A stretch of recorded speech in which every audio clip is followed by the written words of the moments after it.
are here for you. The Bahamas National Trust, BNT. 3 letters that spell out simply, perfectly, and undoubtedly that we are yours. Your #1 team in the North. Only the sun covers the Bahamas better. And that concludes the Bahamas Tonight, the Northern Edition. I'm Raven Davis. I'm Shane Brooks. Thank you so much for tuning in. Here's a live look at the Bahamas Tonight. They're coming your way next. Tonight, help is on the way for Bahamians left stranded in Italy following that 3.7 magnitude earthquake. The assistance being offered. Tonight, we take a closer look at how the administration of justice is being impacted as a result of those power outages at the courts. And is industrial action about to hit the country's main gateway? What taxi cab drivers are warning tonight. Those stories and more this late night, Wednesday, August 12th, 2026.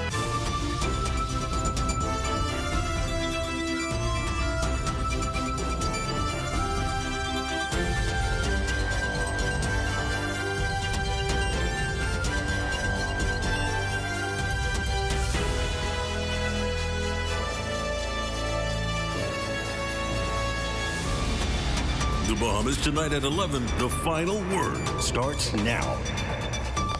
Hey, we are happy to have you with us this late night. I'm Corval Pyfrom.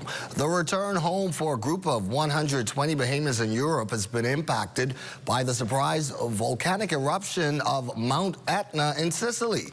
One of the passengers is digital news reporter and volleyball player Christelle Roll Brown. She informed our news team that the Bahamians were on a cruise when they learned about the volcano's eruption upon docking. The Roll Brown family docked the boat and traveled from Messina to Catania, located on Sicily's eastern coast and just south of Mount Etna, only to learn that their flight was canceled and the airport was closed. They then tracked to another city to leave the country, but the Roll Brown family is still in limbo, not knowing when they will return home. European media outlets verified the travel disruptions have impacted eastern Sicily since last Friday, when renewed rumblings from Europe's most active volcano and shifting winds started carrying ash over the region. The airspace was fully closed only in recent days as the eruption continued. This is a developing story we are continuing to follow. Also here tonight, the Supreme Court getting back to business today after a power outage plunged Bank Lane into darkness, creating major challenges for the court and nearby businesses. According to a public notice, the courts had to cease operations on Tuesday due to the power loss. ZNS News understands the problem started with a generator at the complex, which had been running since Friday and eventually became strained. The outages also raised concerns from the Bahamas Bar Association. Its president, Khalil Parker, says persistent power outages have adversely impacted the courts, and he's calling for urgent intervention. Parker warns that when the courts cannot open their doors, the rights of citizens are put in jeopardy. The court, not the only business feeling the impact. We're told several of them were without power since Saturday, with services restored just this morning. BPL initially said Tuesday's outage was caused by a cable fault near Rawson Square in the early morning hours. Industrial action could be brewing down at the country's main gateway after talks over a decades-long dispute involving transportation stakeholders didn't yield the results anticipated. Fern Carey tells us more. President of the Bahamas Taxicab Union, Tyrone Butler, threatening major industrial action after claiming talks with government officials have failed over long-standing issues with livery operators at the Lynden Pinling International Airport. Butler is accusing livery operators of taking money from the pockets of taxi drivers at LPIA. He revealed during a press conference Wednesday that he met with government officials last week and it was agreed, among other things, that effective Effective Monday, August 10th, there would be a change that would allow only taxi drivers on the arrival door at LPIA. He said the agreement was to take place for 2 weeks on a temporary basis.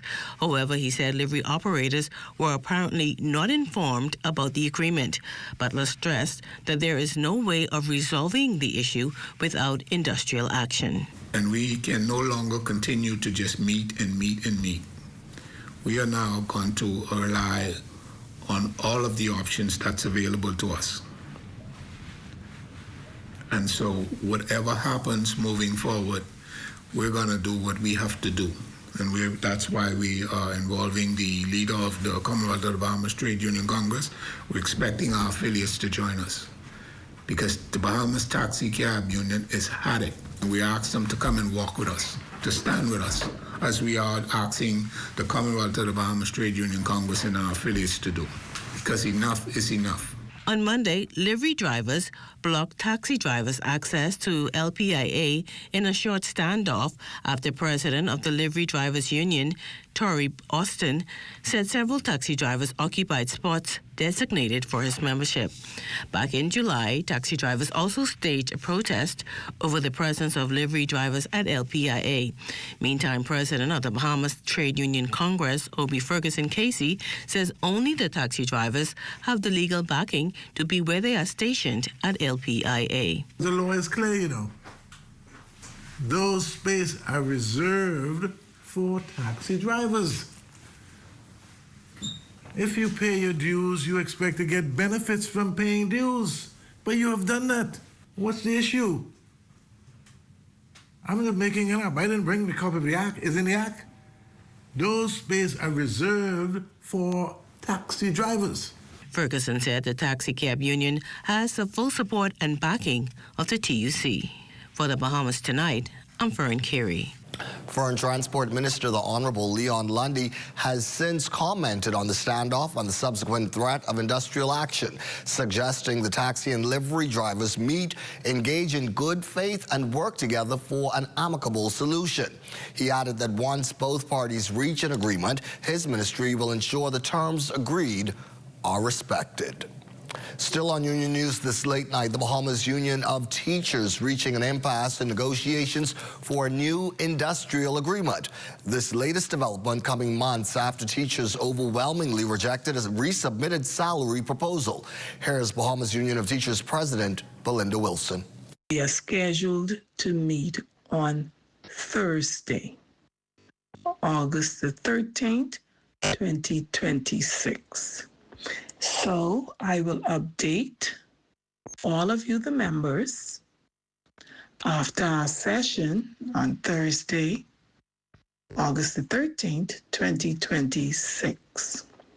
I want to also inform you that we have engaged a mediator and we intend to invoke our right to have a mediator at the table. Ahead from us this Wednesday evening, the reviews are in about Fox Hill Day, and Lloyd Allen reports for us that it was good for everyone who attended. You're watching the Bahamas Tonight at 11. That story and more when we come back. There are some things that are undeniably Bahamian. A good count salad, junkanoo, the way we worship, the way we take care of one another, all undeniably Bahamian. And right in the midst of our iconic things, places, and people is Commonwealth Bank. Increasing access, sponsoring dreams, working alongside Bahamians to increase the quality of their lives for more than 60 years. Commonwealth Bank, nothing more than being Bahamian. Commonwealth Bank, leader in personal banking services. Marco's Pizza, Marco's Pizza, some never tasted so good. Marco's Summer Party is bringing the fun. Choose 2 large one-topping pizzas with a 2-liter soda for just $34.95. Or grab a big square deal, 1 medium, 1-topping pizzas with boneless wings for just $39.95. Enter to win weekly Baja Bay water passes and your very own Marco's Summer Party pack all summer long. Marco's Pizza, summer never tasted so good. And as we continue here this late night, the government is hoping to make a dent in the ongoing housing shortage with a new subdivision in the Fox Hill community. Fox Hill MP, the Honorable Fred Mitchell, shared this much on those plans on the sidelines of Tuesday's Fox Hill Day celebrations. Along Bernard Road, there is about 13 acres of land just across the street, or proximate to what is now 700. The Lionel Davis subdivision is one that we did down the road there a couple of years ago. And so I think if we can develop the 13 acres, it would be wonderful. I think you could probably get 80 homes in there, so be a good thing. And hopefully affordable housing for people, because housing is a big issue in this area. Well, we got a sneak peek last evening, but after dark was when the 2026 Fox Hill Day Festival got into full swing, giving patrons a one-of-a-kind Fox Hill experience. Our Lloyd Allen was there. A cultural win Tuesday evening for the Fox Hill Day Festival, as hundreds gathered to experience one of the oldest festivals in the country. Now, beyond the crowd faves like the plaiting of the maypole and the climbing of the greasy pole, the night proved to be a historic moment for many of the youngsters present. But at Fox Hill Day, the food usually steals the show. This is Dem Andrews Girls. All right, then. Give me your first and last name. Calverna Small. All right, tell us about what you have. Oh, today we have some good old banana pancakes, the original from scrap. Right here, banana pancakes, plus we have guava pancakes. And guess what? Some stuffed crabs. Listen, the original straight from Mastic Point, Andrews. Delicious, I can tell you that. My mom has been doing it from a very, very young age, and I've came to know that, you know, sometimes you just gotta stick with your roots. And I got a chance to sample their famous conch fritters, topped with a secret sweet fritter sauce.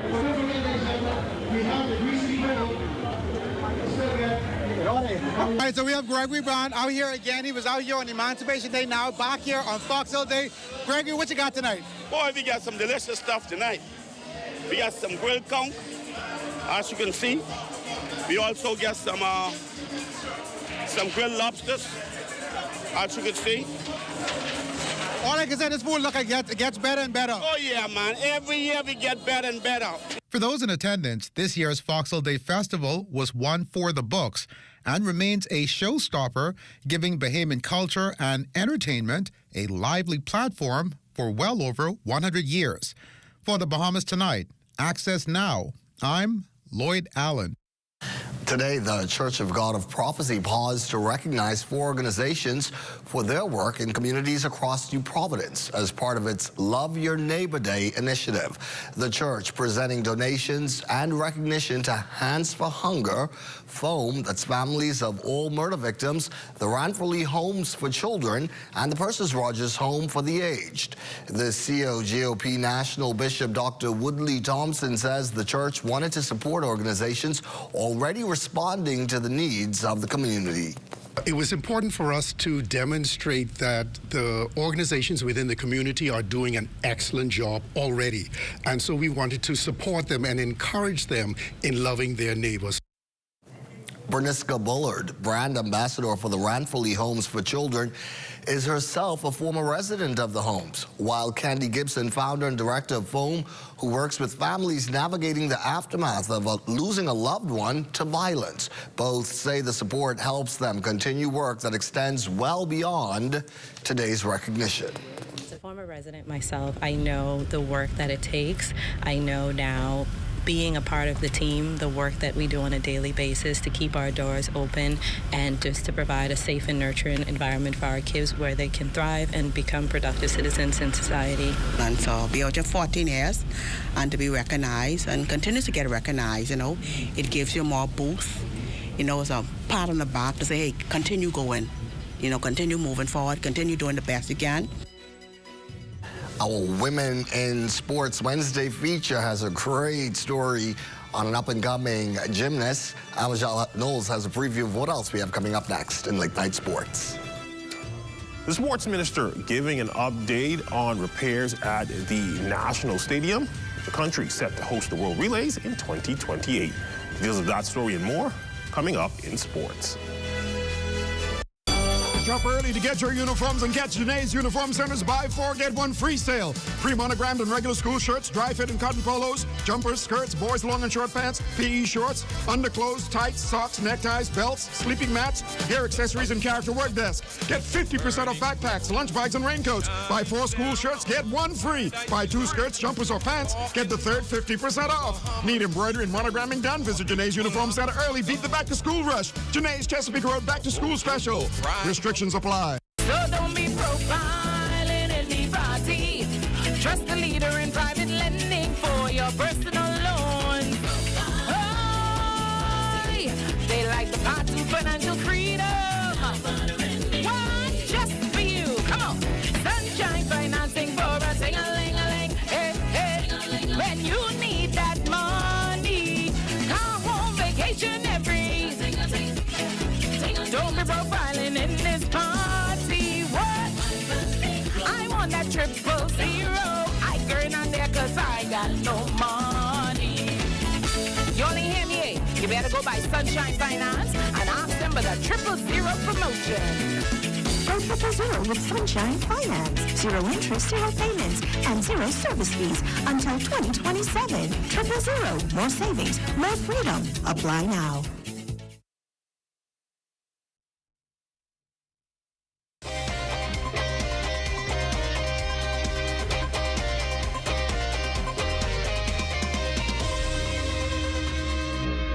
Welcome to your midweek sports check, everyone. I'm Amajal Knowles, topping sports. 2028 set to be a banner year in the global sporting arena, with LA being the center of attention as the host of the 2028 Olympics.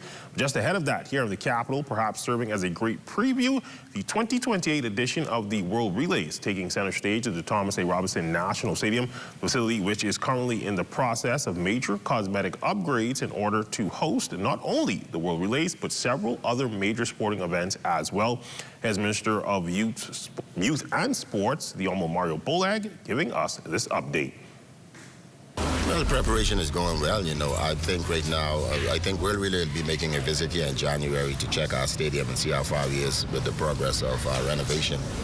I know we are waiting for the fiber cables to be input for the internet aspect of it, and once that is done, then the Chinese will be able to close up the structure as the walls and stuff, and so I think that should be commenced. The last time I got a report, I'm meeting with the board today, who's supposed to give me a further update from the last time we met. So I would say from the last time I've met, that work should commence at the end of this month, but they may have a further update that I will get today. When the new board is, which was installed, is when we meet and discuss their last visit on a meeting with the Chinese and Ministry of Works as to construction.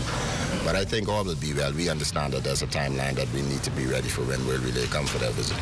The Minister's comments coming on the sidelines of the opening of the Ministry of Youth and Sports boxing camp at the National Boxing Gymnasium. Youngsters set to learn the ins and outs of the sport under the guidance of some very knowledgeable instructors. It will be 5 days. We anticipate about 52 kids to be participating in the camp. First thing they'll be learning is the basic fundamentals, proper footing, the proper way to throw a punch, rotation on punches, and the most important part is defense. Honestly, it's as exciting as it could be because, you know, a new facility means new equipment, new training programs, and I'm just all in to enjoy it all. And finally, it's Wednesday, which means the latest installment of our Women in Sports series. I'm Michelle Butler, this time catching up with a young lady helping to mold some of the country's best gymnasts.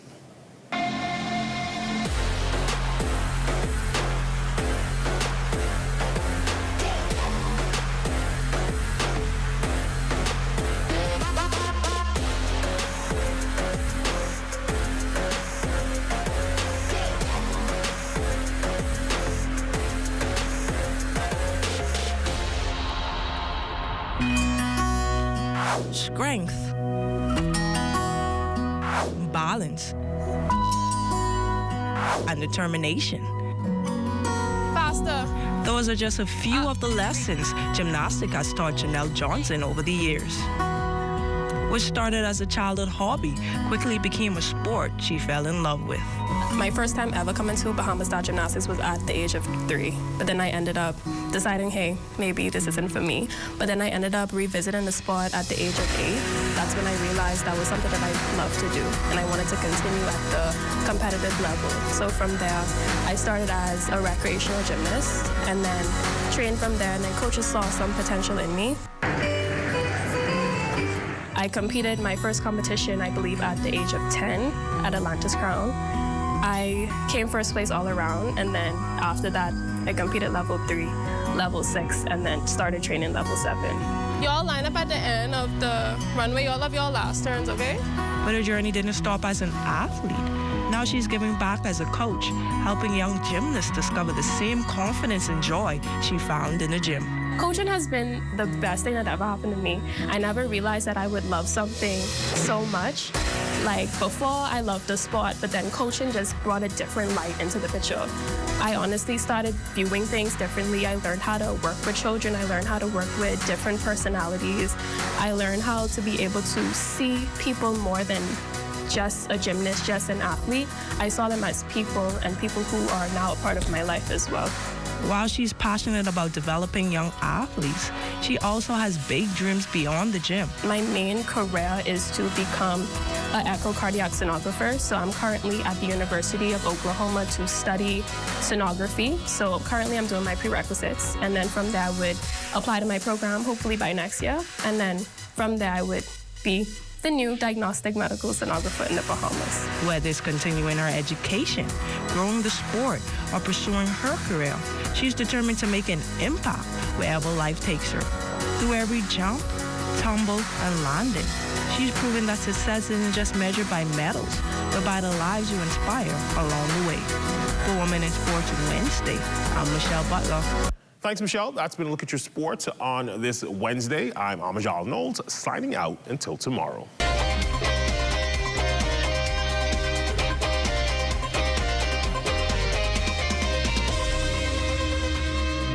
1, 2, 3, what you gonna choose? Strawberry swirl, caramel too. Cookie dough bite, brownies protein. Oreo crunch, make the whole team scream. Gotta be frosty, gotta be Wendy's. Gotta be frosty, gotta be Wendy's. Swirl it, twist it, taste that wave. Gotta be frosty, gotta be Wendy's. Cinnamon toast on a cool vanilla. Chocolate base and the flavor gets bigger. Sweet on sweet, yeah, that's the fun. Better get one, better run, run, run. Gotta be frosty, gotta be Wendy's. Thing is taking a quick break, but don't worry, we'll be back Monday, August 24th, just in time for back to school.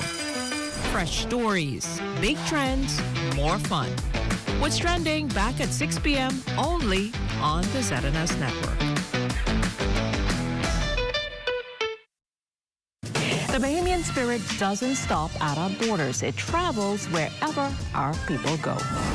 Every Wednesday, Bahamian Footprints shines a spotlight on Bahamians who began their journey right here at home and are now making a difference around the world. Their accomplishments are our pride. Their stories are our inspiration. Bahamian Footprints proudly presented by Coca-Cola every Wednesday at 6 p.m. only on What's Trending.